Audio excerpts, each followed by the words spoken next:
মুসল্লিবৃন্দ, সম্মানিত নেতৃবৃন্দ, উপস্থিত সরকারি কর্মকর্তা এবং মিডিয়ার ভাইরা, আসসালামু আলাইকুম। আমরা বিএনপি পরিবার, বিএনপির সদস্য, নেতা, কর্মী, সমর্থক, শুভানুদ্দিন, আমাদের এই শোকের সাগর যেন শেষই হচ্ছে না। দীর্ঘ 18 বছর আমরা নির্যাতিত হচ্ছি, নিপীড়িত হচ্ছি। আমাদের সর্বোচ্চ নেতা থেকে শুরু করে আমাদের তৃণমূলের নেতা কর্মী সবাই বিভিন্ন একটি সফল আন্দোলনের মাধ্যমে যে অন্তর্বর্তীকালীন সরকার এসেছে, আমরা আশা করেছিলাম এই নিপীড়ন নির্যাতন হয়তো বন্ধ হয়ে যাবে। আমাদের বিএনপি পরিবারের শোক, আমাদের তিনবারের প্রধানমন্ত্রী দেশনেত্রী বেগম খালেদা জিয়ার মৃত্যুর পর যে শোক, সেটা কাটিয়ে ওঠাতে চেষ্টা করছিলাম।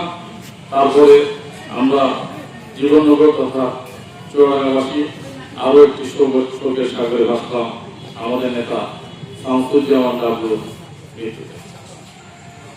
মৃত্যু অবধারিত, এটা নিয়ে কোনো প্রশ্ন নাই, কিন্তু মৃত্যুর রকম ফের নিয়ে করতাম। আমরা রাজনীতি করি, রাজনীতি করার চেষ্টা করি, আমাদের কাজ জীবন গড়া, জীবন বাঁচানো, জীবন সাজানো। যদি মানুষের জীবন বাঁচাতে যে, মানুষের জীবন সাজাতে যে নিজের জীবন বিপন্ন হয় এবং সেই বিপন্ন হওয়াটা যদি এরকম নৃশংস নির্মম মৃত্যু হয়, তাহলে ভবিষ্যতে আর কেউ রাজনীতি করতে আগ্রহী হবে কিনা আমার সন্তান। আমি দৃঢ়তার সাথে বলতে চাই, আমরা আমাদের দায়িত্ব পালন করেছি। এই নির্মম মৃত্যুর পরেও প্রশাসনের ডাকে সাড়া দিয়ে আমরা আইনের প্রতি শ্রদ্ধা দিয়েছি, আমাদের শৃঙ্খলা বজায় রেখেছি।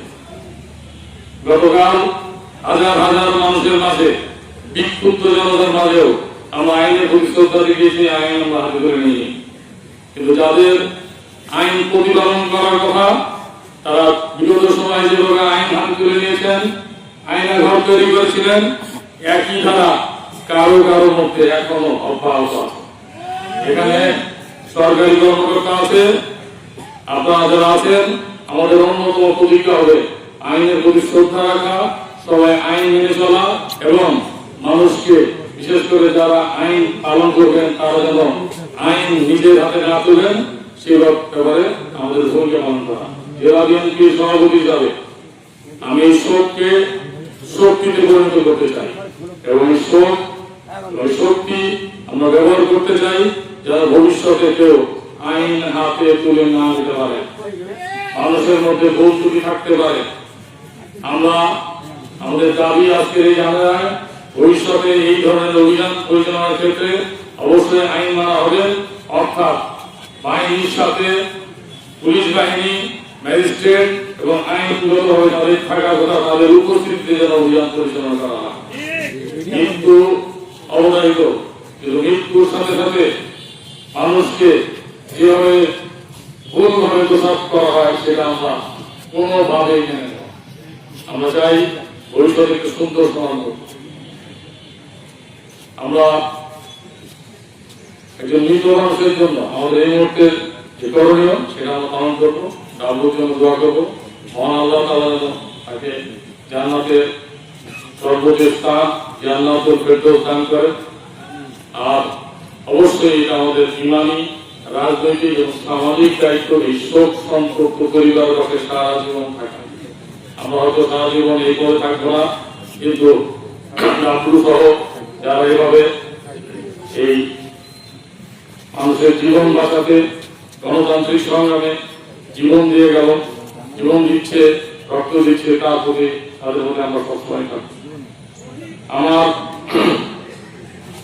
সত্যি কথা বলতে সমবেদনা জানানোর কথা, আমি শুধু একটুই বলবো যে আমরা আগামীতে যেন এই ধরনের কোনো অনাকাঙ্ক্ষিত ঘটনা না ঘটে সে ব্যাপারে জেলা প্রশাসক এসপি সহ যারা আছেন তাদেরকে দায়িত্ব নিতে হবে। আমরা আমাদের ছোট্ট জায়গা থেকে এই ঘটনাটি আমাদের দলের সর্বোচ্চ স্তরে পৌঁছিয়েছি।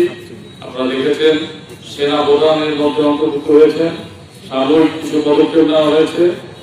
আমরা পরবর্তী পদক্ষেপ হিসাবে আমরা মামলা দায়ের করেছি। এখানে থামবে না, প্রত্যাহার একমাত্র সমাধান না। সমাধান হচ্ছে যারা দায়ী তাদের বিচারের আওতায় আনতে হবে। আমরা একই সাথে বিশ্বাস করি ব্যক্তির দায় বাহিনী দেবে না। বাহিনী পুরো সেনাবাহিনীর প্রতি আমাদের কোনো অভিযোগ নাই, কিন্তু সেনাবাহিনীর অভ্যন্তরে অথবা যৌথ বাহিনীর অভ্যন্তরে যারা আইন হাতে তুলে নেওয়ার চেষ্টা করবে এবং আইন বহির্ভূত কাজ করবে তাদের বিচারের আওতায় আনতে হবে। সর্বশেষ শামসুজ্জামান ডাবলুর শোক সন্তপ্ত পরিবারের প্রতি আমি জেলা বিএনপির পক্ষ থেকে ক্ষমা চেয়ে নিচ্ছি যে একটি সুন্দর জীবন আমরা বাঁচাতে পারলাম না, আমাদেরকে মাফ করে দিবেন। আমরা আপনাদের পাশে থাকবো। আসসালামু আলাইকুম ওয়া রাহমাতুল্লাহি ওয়া বারাকাতুহু।